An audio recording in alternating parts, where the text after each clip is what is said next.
अगला टॉपिक हम लोग लेने जा रहे हैं, जैसा बच्चे बोल रहे हैं इनवॉइस टॉपिक करा दीजिए, तो लो इनवॉइस टॉपिक करा देता हूँ। छोटा सा टॉपिक है और एग्जाम्स में आज तक ऑलमोस्ट नहीं पूछा है, फिर भी पूछ तो सकता ही है।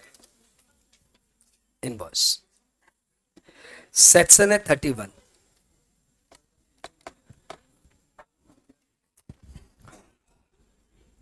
दो जो जीएसटी में ज्यादा ये सब करते हैं ना, एग्जाम में क्या एग्जाम में क्या, तो मेरे को उनको पर थोड़ा सा दया आता है। तो मतलब जीएसटी जैसे टॉपिक आदमी को कुछ तो नॉलेज लिए भी सीखना चाहिए ना। तो ये तो बहुत ही बेयर मिनिमम करा रहे हम लोग। हमारी रेगुलर क्लास में हमने जीएसटी कराया होगा, कितना 30 क्लास कराया होगा अभी तक। 30 क्लास इंटू ऑलमोस्ट 1.15 मिनट की रिकॉर्डिंग है, तो आप समझ लो करीबन 32-35-33 घंटे की क्लास है। और आपके साथ हम लोग 8-9 घंटे की क्लास कर रहे हैं, मतलब आपसे 4 टाइम ज़्यादा इनके पास अभी गया जीएसटी में। अभी इनका डीटी अलग है और इनका कस्टम अलग है। तो करीबन 30 घंटे की हमने जीएसटी की है, जिसमें मैं इन लोग को भी यही बोलता हूँ कि यार तुमने तो कुछ जीएसटी सीखा ही नहीं, सिलेबस ही ऐसा बनाया, क्या करें। बच्चा बच्चा सिलेबस डाला है, लेकिन फिर भी ठीक है। आप हमेशा जीएसटी इसलिए पढ़िए क्योंकि आपको जीएसटी पढ़ना चाहिए।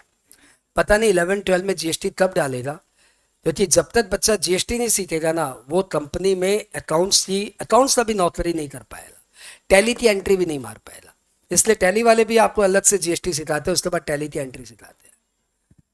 क्योंकि बिना जीएसटी के पत्ता नहीं हिलता, दुकान पे बैठ नहीं सकते, खाली पनवाड़ी की दुकान पे बैठ सकते हो, यह हालत है। मतलब अनरजिस्टर्ड बंदे की दुकान पे जाकर टर्नओवर 20 लाख 40 लाख के नीचे है। तो यह हालत है, ना बिजनेस कर सकते हैं, ना अकाउंटिंग की नौकरी कर सकते हो, और जीएसटी सिखाते जाते लास्ट में 3rd ईयर में। ओके, इसलिए कोई बच्चा ये मत सोचो कि ये कम इंपॉर्टेंट है तो क्यों पढ़े, अरे 10 मिनट लगेगा पढ़ लो। इनवॉइस 2 तरह के होते हैं। एक, तुम आओ भाई तुम आओ, वो अच्छा नहीं है, तुम आओ। इनवॉइस 2 तरह के होते हैं, एक इनवॉइस और एक बिल ऑफ सप्लाई। ये 2 वर्ड आप ध्यान रखिएगा। बिल ऑफ सप्लाई में वो इनवॉइस है जिसमें जीएसटी मेंशन नहीं रहता, और इनवॉइस वो है जिसमें जीएसटी मेंशन रहता है। कुछ बच्चे इसको टैक्स इनवॉइस भी बोलते हैं, लेकिन इसको आप इनवॉइस ही बोल सकते हो। तो आप जैसे जानते हो कंपोजिट स्कीम वाले जीएसटी चार्ज ही नहीं करते, तो जब जीएसटी वो चार्ज ही नहीं करते तो कंपोजिट स्कीम वाले देते हैं बिल ऑफ सप्लाई। एक रजिस्टर्ड बंदा एग्जम्प्टेड गुड्स बेचेगा तो वो कस्टमर से जीएसटी नहीं ले पाएगा, तो वो जो इनवॉइस देगा उसको बोलेंगे बिल ऑफ सप्लाई। क्यों? क्योंकि इसमें जीएसटी नॉट मेंशन्ड। लेकिन बात ये नॉर्मल केस में हम लोग इनवॉइस देते हैं और इनवॉइस में जीएसटी सेपरेटली मेंशन्ड रहता है, अलग से लिखा रहता है, इतना सीजीएसटी इतना एसजीएसटी। ये हुआ एक बात। ऐसी कई सारी बातें। पहली बात क्लियर, इनवॉइस कितना तरह का होता है? 2 तरह का होता है, invoice at bill of supply. Invoice में जीएसटी लिखा रहता और बिल ऑफ सप्लाई में कुछ नहीं लिखा रहता, समझा? दूसरे में चलिए, दूसरे में इनवॉइस फिर 2 तरह के होते हैं। अभी तो बोले, अब फिर से। इनवॉइस एक होता है B2B इनवॉइस और एक B2C इनवॉइस। ये एक रजिस्टर्ड बंदे को देता है, और ये एक रजिस्टर्ड बंदा अनरजिस्टर्ड बंदे को देता है। बस सिंपल। इसकी इस इनवॉइस की इनवॉइस वाइज अपलोडिंग होती है। इनवॉइस वाइज इसको रिपोर्ट करना पड़ता है रिटर्न में, और इसको कॉन्सोलिडेटेड रिपोर्ट करना पड़ता है रिटर्न में। कॉन्सोलिडेटेड मतलब यदि 25 आदमी को माल भेजा है तो एक एक आदमी का नाम नहीं बताना, 25 का टोटल मार के एक साथ बता दो। कौन सा? B2C invoice. इसके बेसिस पे आईटीसी मिलती है, इसके बेसिस पे आईटीसी नहीं मिलती। इसमें यदि इंटर स्टेट सप्लाई है और 2.5 लाख से ऊपर की सप्लाई है तो ये इनवॉइस वाइज रिपोर्ट होता है। ये बात आप इग्नोर भी कर सकते हो यदि कम समझ में आई तो, ठीक है, क्योंकि ये बात बहुत ही कम इंपॉर्टेंट है। काट दिया। तो फाइनली 2 तरह के इनवॉइस होते हैं, B2B B2C। B2B मतलब बिजनेस टू बिजनेस, B2C मतलब बिजनेस टू कंज्यूमर। और B2B मतलब रजिस्टर्ड बंदे ने रजिस्टर्ड बंदे को इनवॉइस दिया, B2C मतलब रजिस्टर्ड बंदे ने अनरजिस्टर्ड बंदे को इनवॉइस दिया। B2B इनवॉइस के बेसिस पे आईटीसी मिलेगा, B2C के बेसिस पे आईटीसी नहीं मिलेगा। B2B को आपको इनवॉइस वाइज अपलोड करना पड़ेगा और B2C को आप कंसोलिडेटेड रिपोर्ट करते हो। लेकिन यदि इंटरस्टेट सप्लाई हुआ, 2.5 लाख से ऊपर की सप्लाई हुआ, तो B2C भी इनवॉइस वाइज अपलोड होता है। याद हुआ? हाँ, जोर लाना पड़ता है, ऐसे ऐसे ऐसे ऐसे थोड़ी याद हो जाएगा, थोड़ा जोर लाना पड़ता है भाई। नंबर 3, तीसरी नंबर बातें, हर बातें है जुदा जुदा। ठीक है, एक का दूसरे से लिंक नहीं है। कोई बात पे एग्जाम में पूछ सकता है। कब इनवॉइस नहीं देना पड़ता? व्हेन नो इनवॉइस, उनका फेवरेट है। कब इनवॉइस नहीं देना पड़ता? तो भैया देखो, यदि आपकी B2C सप्लाई है, हाँ, और 200 रुपए से कम की सप्लाई है, अप टू 200, 200 रुपए तक की सप्लाई है और कस्टमर इनवॉइस नहीं मांग रहा है, customer not needing invoice,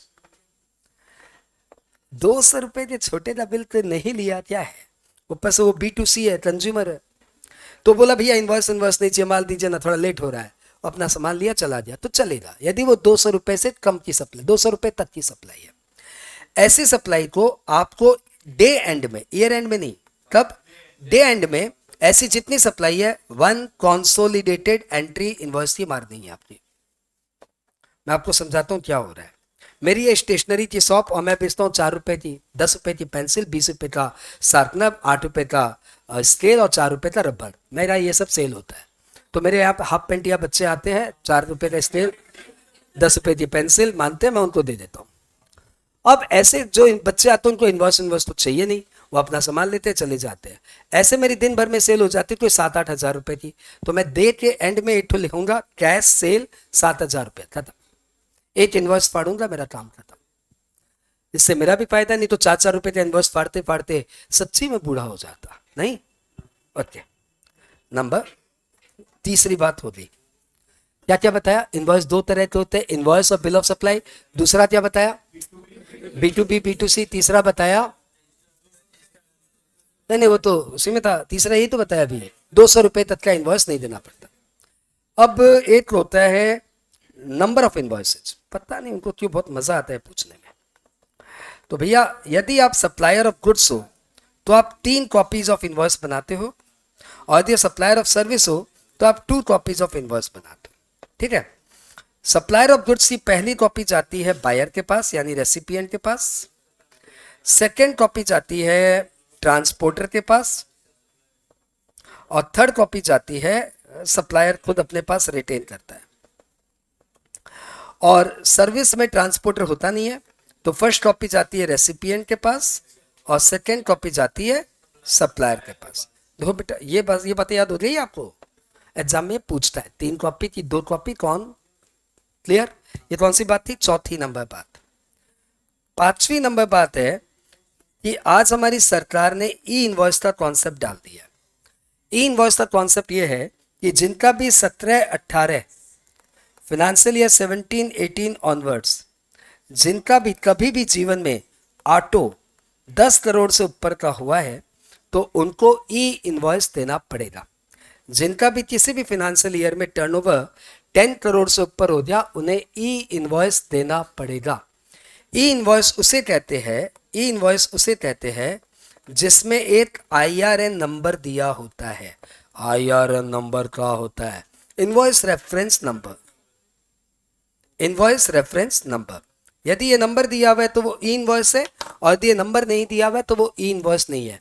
E invoice मतलब ऐसी होशियारी मत दिखाओ जो मोबाइल में दिखता वो ई इनवॉइस नहीं, नहीं। ई इनवॉइस पेपर में भी हो सकता है, बस उसमें नंबर होना चाहिए IRN।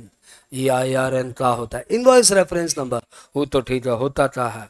होता ये है कि एक इनवॉइस पोर्टल है, जैसे GST पोर्टल है www.gst.gov.in, वैसे एक इनवॉइस पोर्टल है। उस इनवॉइस पोर्टल में जाके इनवॉइस की सारी डिटेल डालनी पड़ती है, तो वहां से एक IRN नंबर हमें मिलता है, वो IRN नंबर हम लोग इनवॉइस पर लगा देते हैं। तो ये ई इनवॉइस देना मैंडेटरी है उन सारे लोगों को जिनका टर्नओवर 10 करोड़ पर एनम से ज्यादा होता है।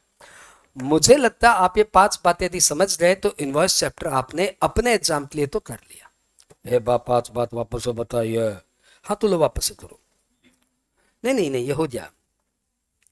हाँ, मैं एक एक करके फोटो ले लो भैया, अब हम इसको लिखेंगे नहीं, पहले ही बता देते हैं।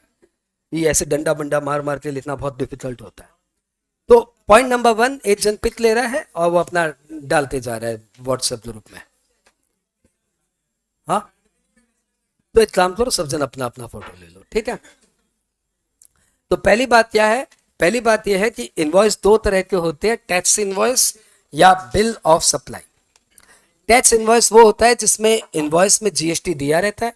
बिल ऑफ सप्लाई उसे कहते हैं जिसमें इनवॉइस में जीएसटी नहीं दिया रहता। टैक्स इनवॉइस के बेसिस पे आईटीसी मिलता है, बिल ऑफ सप्लाई में तो जीएसटी रहता ही नहीं, तो आईटीसी कहां से मिलेगा। टैक्स इनवॉइस तो हर एक जन इश्यू करते हैं, bill of supply normally composite scheme वाले इश्यू करते हैं या फिर वो लोग इश्यू करते हैं जो एग्जेम्प्टेड गुड्स बेच रहे हो। इनवॉइस दो तरह के होते हैं, B2B और B2C इनवॉइस।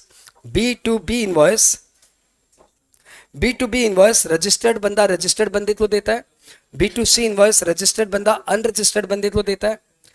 B2B इनवॉइस में आपको इनवॉइस वाइज रिपोर्टिंग करनी पड़ती है GSTR 1, और B2C इनवॉइस में आपको इनवॉइस वाइज अपलोड नहीं करना पड़ता, कंसोलिडेटेड एंट्री मार देनी पड़ती है।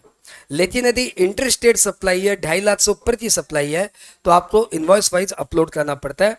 B2B के बेसिस पर आईटीसी मिलेगा और B2C के बेसिस पर आईटीसी नहीं मिलेगा। तीसरी बात, कब इनवॉइस नहीं देना पड़ता, तो यदि आपका B2C सप्लाई है और 200 रुपए के अंदर की सप्लाई है और आपका कस्टमर इनवॉइस नहीं मांग रहा है, तो आपको इनवॉइस इश्यू करने की आवश्यकता नहीं है। बस आप डे एंड में एक कंसोलिडेटेड इनवॉइस इश्यू कर देना। नंबर ऑफ इनवॉइसेज, तो भैया देखो, सप्लायर ऑफ गुड्स 3 कॉपीज में इनवॉइस इश्यू करता है और सप्लायर ऑफ सर्विस 2 कॉपीज में इनवॉइस इश्यू करता है। सप्लायर ऑफ गुड्स की पहली कॉपी, फर्स्ट कॉपी जाती है रेसिपिएंट को, सेकंड कॉपी जाती है ट्रांसपोर्टर को, थर्ड कॉपी जाती है सप्लायर को, और रेसिपिएंट की एसओएस के केस में फर्स्ट कॉपी जाती है रेसिपिएंट को और सेकंड कॉपी जाती है सप्लायर को। ई इनवॉइस का क्या कॉन्सेप्ट है, तो वो सारे बंदे जिनका 2017-18 के बाद कभी भी किसी भी फाइनेंशियल ईयर में 2017-18 onwards in any financial year their turnover has exceeded 10 CR, then every year they need to issue e-invoice। ई-इनवॉइस क्या होता है, वही जैसा इनवॉइस होता है वैसे ही होता है, बस उस इनवॉइस में आपको IRN नंबर और डालना पड़ता है। IRN number is a detail, is a portal generated number. जब आप पोर्टल में इनवॉइस की सारी डिटेल डालते हो तो पोर्टल आपको एक IRN देता है और वो IRN नंबर आप अफिक्स करते हो ऑन द इनवॉइस। इसके अलावा इनवॉइस का कोई फॉर्मेट नहीं है, कोई भी फॉर्मेट में आप इनवॉइस कर सकते हो। बस इनवॉइस में जीएसटी अमाउंट अलग से मेंशन करना पड़ता है, must be separately mentioned, separately mentioned. Okay, हो गया क्या? हाँ, अभी अपने बात करें जीएसटी के इनवॉइस पे सॉन्ग की धुन है, दिल क्या करे जब किसी को किसी से प्यार हो जाए। ठीक है, ऐसे सुमड़े निर्मोही लोग हैं जिनको यही नहीं पता कि शरीर मर जाता है, दिल नहीं मरता। मोहब्बत जिंदा रहती है, मोहब्बत कभी मर नहीं सकती। तो बोलता चुल्लू भर पानी में डूब जाए, अरे चुल्लू भर पानी में डूब जाएंगे तो शरीर मर जाएगा, दिल का क्या करे। दिल का मामला है, दिल भर हरे के बस की बात नहीं, तो रहने दे, आ जा। हम लोग क्या बात कर रहे थे, दिल क्या करे जब किसी को किसी से प्यार हो जाए। दिल क्या करे जब किसी से किसी को प्यार हो जाए। इतना अच्छे गाने के बीच में तो आता है ना, लगता है कि मतलब भैंस पे आ गई, यू नो, बीन क्या क्या था वो। दिल क्या करे जब किसी से किसी को प्यार हो जाए। इसी तर्ज पे अपने लेके आएंगे। गुड्स मूवमेंट जब करे तो इनवॉइस साथ में देना, गुड्स की डिलीवरी जो हो इनवॉइस साथ में दे। भैया हमने पहले बता दिया, गुड्स मूवमेंट करे तो इनवॉइस साथ में देना। उसके बाद सर्विस वालों के लिए, सर्विस वालों सर्विस कंप्लीट हो तो 30 दिनों में इनवॉइस दे दो। बैंक ना ये तुम्हें पढ़ाया नहीं इसलिए तुम्हें मजा नहीं आ रहा, तुमको दूसरा सुनाता हूँ।